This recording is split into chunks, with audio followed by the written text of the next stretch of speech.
तर माघी गणेश जयंतीनिमित्त पुण्यातील दगडूशेठ हलवाई गणपतीला सोन्याचा हार अर्पण करण्यात आलेला आहे। 1.25 किलो सोन्याचा हार पुन्हा गाडगीळ ज्वेलर्स कडून अर्पण करण्यात आलेला आहे। दगडूशेठ गणपतीला माघी गणेश जयंतीनिमित्त हा सोन्याचा हार अर्पण करण्यात आलेला आहे। पुन्हा गाडगीळ ज्वेलर्स कडून हा सुवर्ण हार गणपती बाप्पाला अर्पण करण्यात आलेला आहे।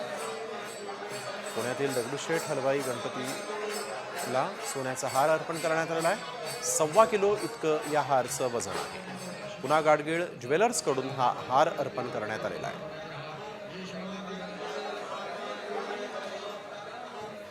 तर माघी गणेश जयंतीनिमित्त पुण्यातील दगडूशेठ हलवाई गणपतीला सोन्याचा हार अर्पण करण्यात आलेला आहे। 1.25 किलो सोन्याचा हार पुन्हा गाडगीळ ज्वेलर्स कडून अर्पण करण्यात आलेला आहे। दगडूशेठ गणपतीला माघी गणेश जयंतीनिमित्त हा सोन्याचा हार अर्पण करण्यात आलेला आहे। पुन्हा गाडगीळ ज्वेलर्स कडून हा सुवर्ण हार गणपती बाप्पाला अर्पण करण्यात आलेला आहे। पुण्यातील दगडूशेठ हलवाई गणपतीला सोन्याचा हार अर्पण करण्यात आलेला आहे। 1.25 किलो इतकं या हारचं वजन आहे। पुन्हा गाडगीळ ज्वेलर्स कडून हा हार अर्पण करण्यात आलेला आहे।